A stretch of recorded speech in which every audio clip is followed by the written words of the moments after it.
بسم اللہ الرحمن الرحیم۔ السلام علیکم عزیز طلباء و طالبات، کیسے ہیں سب لوگ؟ امید کرتی ہوں سب لوگ اپنے گھروں میں خیر و عافیت سے ہوں گے۔ جی تو جماعت ششم، ہمارا کل کا سبق تھا درخواست نویسی۔ تو امید کرتی ہوں کہ سب لوگوں نے اپنا جماعت کا کام کر لیا ہوگا، درخواست لکھ لی ہوگی سب نے۔ کون سی درخواست تھی، کس عنوان پہ تھی؟ جی تو اشال آپ بتائیے گا درخواست کا عنوان کیا تھا؟ بالکل، علاقائی پولیس آفیسر کے نام درخواست لکھنی تھی ہم نے سائیکل چوری کی اطلاع دینے کے لیے۔ شاباش۔ درخواست لکھنے کا طریقہ کار؟ جی رامی، ہاں جی، درخواست لکھنے کا طریقہ کار، سب سے پہلے ہم نے جس افسر کے نام درخواست لکھنی ہوتی ہے اس افسر کا نام نہیں لکھنا، ہم نے اس کا مرتبہ یا مقام لکھنا ہے اور پتہ لکھنا ہے پہلی سطر میں۔ زینب آپ بتائیے گا دوسری سطر میں کیا لکھیں گے؟ ہاں جی، دوسری سطر میں جناب عالی یا جناب عالیہ لکھیں گے، اور اس کے بعد تیسری سطر میں ہاں جی محمد علی۔ شاباش۔ تیسری سطر میں ہم نے درخواست کا مقصد لکھنا ہے، جس مقصد کے لیے ہم درخواست لکھ رہے ہیں، اور درخواست کو بالکل مختصر اور سادہ الفاظ میں لکھنا ہے۔ اختتام کیسے کریں گے درخواست کا؟ جی بات آپ بتائیے گا۔ ہاں جی، درخواست کا اختتام ہم دعائیہ جملے یا کلمات سے کریں گے کہ میں آپ کا شکر گزار ہوں گا یا ممنون ہوں گا۔ اس کے بعد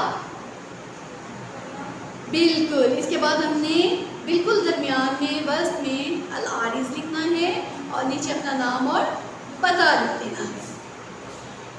اچھا جی، یہ تو تھا ہمارا سابقہ سبق۔ اب چلتے ہیں ہم اپنے آج کے سبق کی طرف، جس کا عنوان ہے عہد وفا کا دن۔ ابھی ذرا بتائیے گا، حال ہی میں ہمیں چھٹی ہوئی تھی 14 اگست کی۔ 14 اگست ہم کیوں مناتے ہیں؟ شاباش حذیفہ۔ 14 اگست ہم اس لیے مناتے ہیں کہ پاکستان 14 اگست 1947 کو مارز وجود میں آیا تھا۔ پاکستان بنا تھا 14 اگست 1947 کو۔ کیا آپ مجھے بتائیں گے کہ پاکستان کس نظریے کی بنیاد پر بنا تھا؟ ہاں جی حفصہ آپ بتائیے گا۔ بالکل، پاکستان 2 قومی نظریے کی بنیاد پر بنا تھا کہ ہندوستان میں 2 قومیں آباد تھیں، ہندو اور مسلمان۔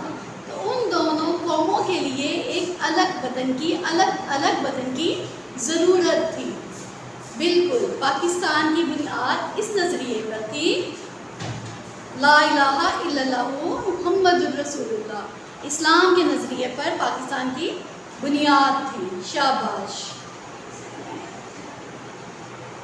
ہاں جی رانیہ آپ بتائیے ذرا، پاکستان بننے کے لیے ہمارے بزرگوں نے کتنی قربانیاں دی، کیا کیا قربانیاں دی؟ بالکل، ہمارے بزرگوں نے پاکستان کے لیے بہت سی قربانیاں دی، جن میں جانی قربانیاں، مالی قربانیاں شامل ہیں۔ مسلمانوں نے اپنا اثاثہ، اپنی جائیداد، مال و دولت، ہر چیز وہاں پہ چھوڑ دی، ایون کہ حتیٰ کہ اپنے عزیزوں کی زندگیاں بھی قربان کر دی۔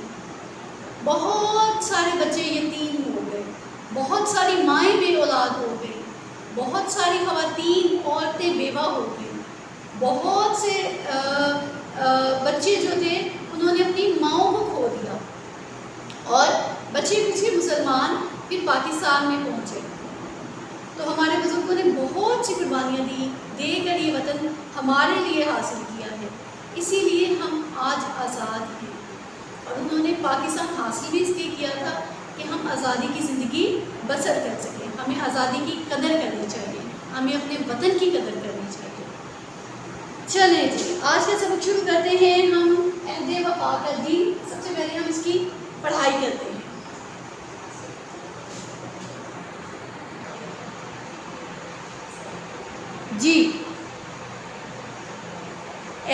وفا کا دن، یہ ایک مکالمہ ہے، مکالمے سے یہ سبق شروع ہوتا ہے۔ آغا جان، کیا ارادے ہیں بچوں؟ میرے کمرے میں کیوں ڈیرا ڈالے ہوئے بیٹھے ہیں؟ نثر، شرارت سے، اس کا جو رویہ ہوتا ہے وہ شرارتی ہوتا ہے۔ بہت ہی معصوم ارادے ہیں آغا جان، بس ایک جلسے کا آنکھوں دیکھا حال سننا ہے آپ سے ہم نے۔ آغا جان، کیوں نہیں، مگر کون سے جلسے کا؟ ہم نے تو بہت سارے جلسوں اور جلوسوں میں شرکت کی ہے۔ عمر، جس جلسے میں قرارداد پاکستان پیش کی گئی تھی، ابو جان بتا رہے تھے آپ نے اس میں شرکت کی تھی۔ آغا جان، بچوں کے دادا ابو ہوتے ہیں اور انہوں نے پاکستان کو اپنی آنکھوں سے بنتے ہوئے دیکھا تھا، تو بچے ان کے پاس اس وقت کا، اس دور کا حال پوچھنے جاتے ہیں۔ آغا جان، ہاں یہ بالکل درست ہے، اس واقعے کو ایک عرصہ گزر گیا، لیکن یوں لگتا ہے جیسے یہ کل کی بات ہو۔ ان دنوں میں 15 برس کا تھا اور بڑے صغیر کے دیگر مسلمانوں کی طرح میں بھی نہ صرف آزادی کے خواب دیکھ رہا تھا، بلکہ بساط بھر آزادی کی جدوجہد میں حصہ بھی لے رہا تھا۔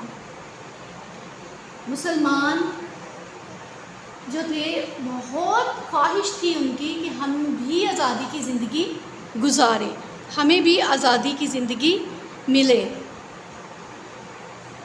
جب وائسرائے ہند نے اپنی تقریر میں آل انڈیا مسلم لیگ کو مسلمانوں کی نمائندہ جماعت تسلیم کر لیا، تو مسلم لیگ کی اتنی بڑی کامیابی پر ہم خوشی سے پھولے نہیں سما رہے تھے۔ آپ لوگوں کو یاد ہوگا معاشرتی علوم میں ہم نے پڑھا تھا 2 جماعتیں تھیں، ایک ہندوؤں کی جماعت کانگریس،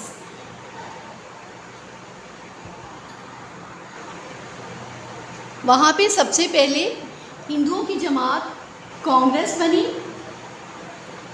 سب کو یہی لگتا تھا کہ کانگریس جو ہے وہ مسلمانوں کے حق میں بھی ہے اور ہندوؤں کے حق میں بھی ہے، لیکن بعد میں یہ بات واضح ہوئی کہ وہ صرف ہندوؤں کے حق میں تھی، تو مسلمانوں نے پھر اپنی جماعت، سیاسی جماعت بنانے کے لیے تگودو شروع کر دی۔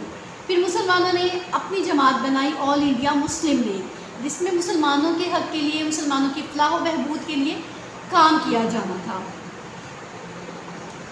اس کے بعد قائد اعظم رحمۃ اللہ علیہ نے میرٹھ میں ایک اجلاس منعقد کیا، جس میں مسلم لیگی رہنماؤں نے سوچ بچار اور باہمی گفتگو کے بعد فیصلہ کیا کہ ایک کمیٹی مقرر کی جائے، جس میں تقسیم ہند کے بارے میں تمام تفصیلات کا جائزہ لیا جائے۔ یوں اس سلسلے میں کمیٹی کا قیام عمل میں آیا۔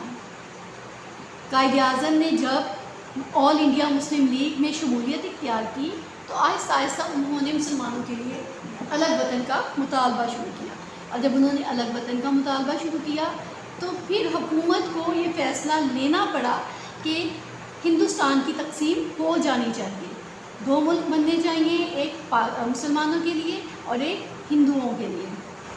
تو اس کے لیے حکومت نے کیا کیا، ایک کمیٹی تشکیل دی۔ کمیٹی میں سر آغا خان، نواب زادہ لیاقت علی خان، سر سکندر حیات، خواجہ ناظم الدین، سر عبداللہ ہارون، نواب محمد اسماعیل خان، عبدالمتین چودھری، سردار اورنگزیب خان، سید عبدالعزیز وغیرہ شامل تھے۔ یہ سب مسلمان شامل تھے، ان کے علاوہ ہندوؤں کے بھی بہت سے رہنما شامل تھے اور انگریزوں کے بھی۔ بہت غور و فکر کے بعد کمیٹی نے ایک رپورٹ مرتب کی، جسے 23 مارچ 1940 کے اجلاس میں پیش کیا گیا۔ کمیٹی نے جو رپورٹ بنائی اسے 23 مارچ 1940 کے جلسے میں پیش کیا گیا۔ اس اجلاس کی صدارت قائد اعظم رحمۃ اللہ علیہ نے کی تھی۔ اس موقع پر قائد اعظم رحمۃ اللہ علیہ نے برملا کہا، واضح طور پر کہا، ہندوؤں اور مسلمانوں کے درمیان کوئی ایک چیز ایک جیسی نہیں ہے اور وہ دو مختلف واضح تہذیبوں کے وارث ہیں۔ چنانچہ واحد حل یہ ہے کہ ہندوستان کو اسلامک انڈیا اور ہندو انڈیا میں تقسیم کر دیا جائے۔ اسلامک انڈیا اور ہندو انڈیا دو الگ الگ ملک بنا دیے جائیں۔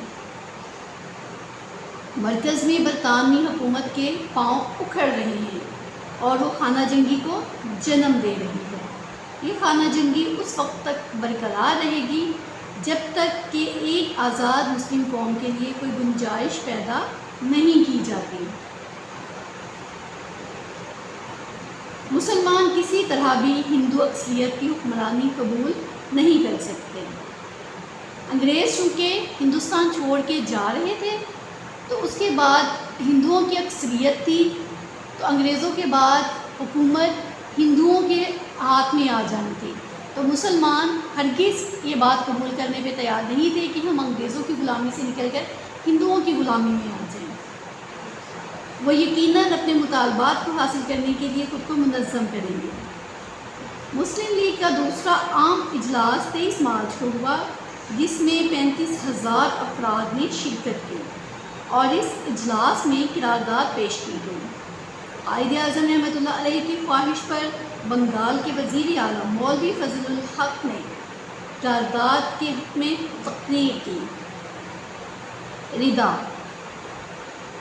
اچھا یہ ساری تفصیل آغا جان بتا رہے ہیں، آگے یہ مکالمہ جاری ہے۔ ردا، یہ وہی مولوی فضل الحق ہے نا جنہیں شیر بنگال کہا جاتا تھا؟ آغا جان، جی بیٹی تم نے درست پہچانا۔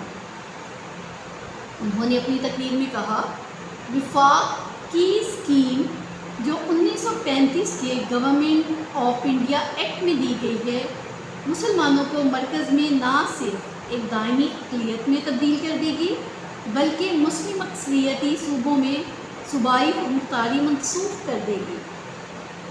مسلمان ہر ایسے آئین کو ناقابل عمل بنا دیں گے جو ان کی مرضی و منشا کے مطابق نہ ہو۔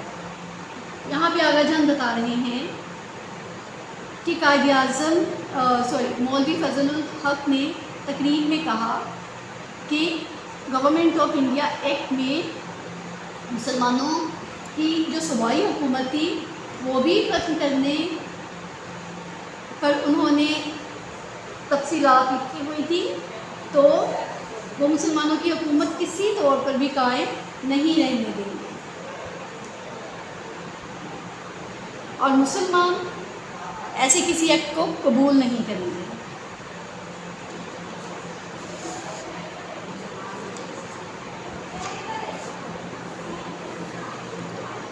رکن مرکزی قانون ساز اسمبلی مولانا ظفر علی خان نے قرارداد کی حمایت کا اعلان کرتے ہوئے کہا، یہ بات قابل اطمینان ہوگی اگر یہ کہا جائے کہ آج کے دن سے شمال مغرب اور شمال مشرق کے مسلمانوں نے مکمل آزادی کا اعلان کر دیا ہے۔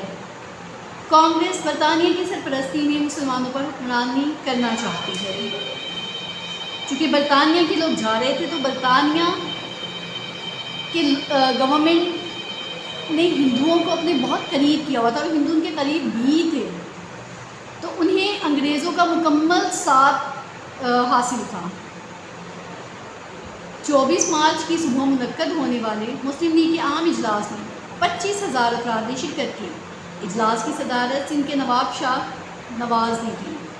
اجلاس میں مرکزی قانون ساز اسمبلی کے رکن اور مسلم لیگی رہنما خان بہادر نواب اسماعیل علی خان نے مسلم اقلیتی صوبے بہار کی نمائندگی کرتے ہوئے اپنی تقریر میں ہندوستان کے شمال مغرب اور شمال مشرق میں مسلم زونز کے قیام کی اسکیم کی حمایت کی۔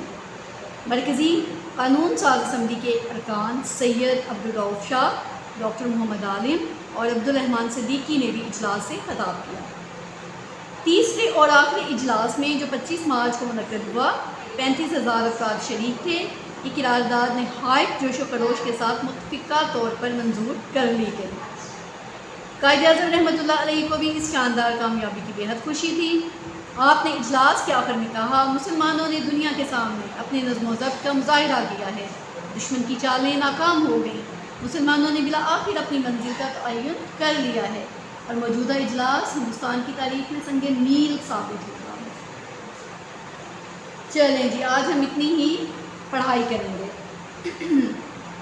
آخری جلسے میں مسلمانوں نے پاکستان بننے کے لیے جو قرارداد پیش کی تھی وہ قرارداد منظور کر دی گئی۔ یہ تھی ہماری آج کی سبق کی پڑھائی۔ اس کے ساتھ ہم کریں گے مشکل الفاظ کے معنی، جو آپ جماعت کے کام میں کاپی پر کریں گے۔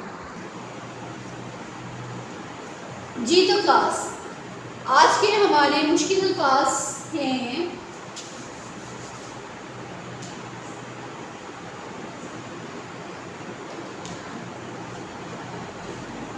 شرکت، بساط بھر، سوچ بچار، خانہ جنگی، منسوخ، مرضی و منشا، تعین۔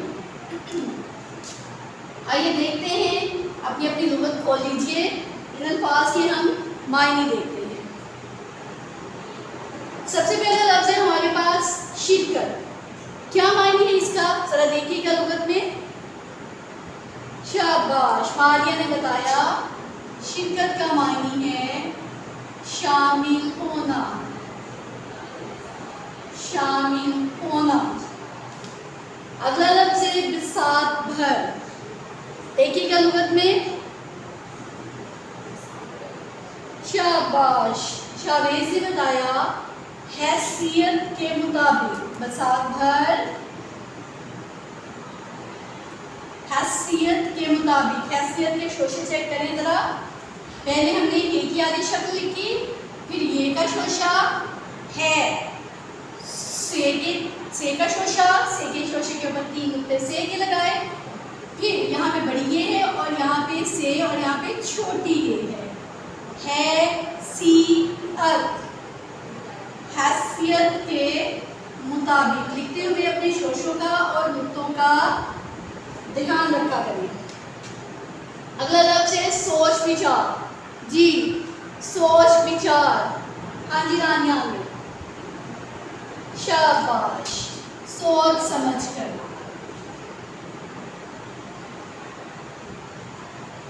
سوچ سمجھ کر یا سوچنا سمجھنا۔ خانہ جنگی، خانہ جنگی۔ ہاں جی شامل۔ جنگ سے ہمیں جیسے کہ پتہ چل رہا ہے جنگ، خانہ جنگی جنگ۔ خانہ ملک کے اندر، ملک کے اندر جنگ کے حالات۔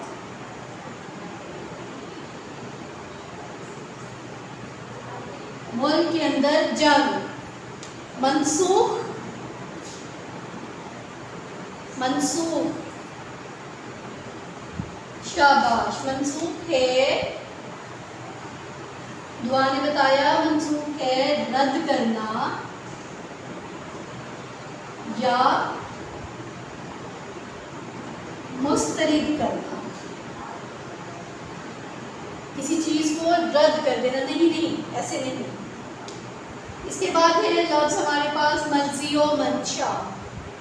مرضی و منشا، تابش آپ دیکھیں ذرا لغت میں۔ بالکل، مرضی و منشا ہوتا ہے اپنی مرضی کے مطابق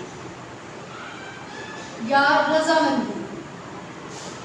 یہ بھی لکھ سکتے ہیں مرضی کے مطابق یا رضامندی، دونوں بھی۔ جی، آخری لفظ ہے ہمارے پاس تعین۔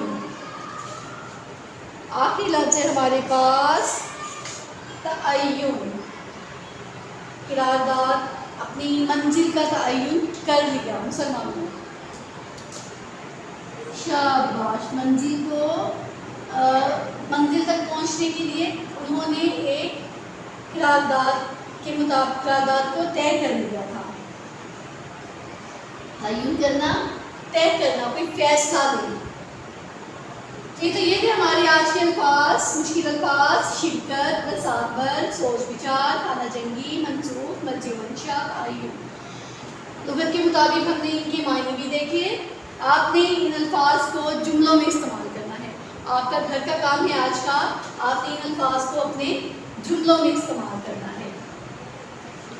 جی، تو آج کے سبق کی ہم ذرا دہرائی کرتے ہیں۔ ہاں جی صاحب، آپ بتائیے گا، وائسرائے نے کس جماعت کو مسلمانوں کی جماعت تسلیم کیا تھا؟ بالکل، آل انڈیا مسلم لیگ۔ وائسرائے نے آل انڈیا مسلم لیگ کی جماعت کو مسلمانوں کی جماعت کے طور پر تسلیم کیا تھا۔ ہندوؤں کی کون سی جماعت تھی؟ کانگریس، بالکل کانگریس۔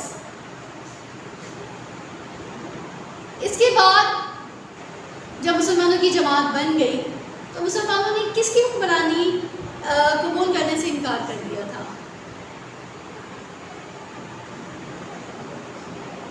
شاباش، عبدالہادی نام نے بتایا کہ مسلمانوں نے ہندوؤں کی حکمرانی قبول کرنے سے انکار کر دیا تھا۔ انگریزوں کی حکمرانی سے نکل کر مسلمان ہندوؤں کی حکمرانی میں نہیں جانا چاہتے تھے۔ یہی وجہ تھی کہ انہوں نے پاکستان کا الگ وطن کا مطالبہ کیا تھا۔ ہاں جی، حذیفہ کاشفہ بتائیے گا، 23 مارچ کے اجلاس میں کتنے افراد نے شرکت کی تھی؟ شاباش، 23 مارچ کے اجلاس میں 35,000 افراد نے شرکت کی تھی، اور پھر آخری جلسے میں جو کہ 25 مارچ کو ہوا تھا، قرارداد منظور کر دی گئی تھی اور مسلمانوں کے لیے الگ وطن کا مطالبہ بھی منظور کر دیا تھا، اور آج ہم اپنے ملک پاکستان میں، پیارے وطن میں آزادی کی زندگی بسر کر رہے ہیں۔ چلیں جی، تو جماعت ششم، آج کا آپ کا ہوم ورک ہے، گھر کا کام ہے، آپ نے مشکل الفاظ کے معنی لکھنے ہیں اور ان مشکل الفاظ کو اپنے جملوں میں استعمال کرنا ہے۔ پڑھائی کو پھر بار بار پڑھائی کی دہرائی کریے گا تاکہ آپ کو اچھے سے سمجھ آ سکے آج کا سبق، ٹھیک ہے؟ خدا حافظ۔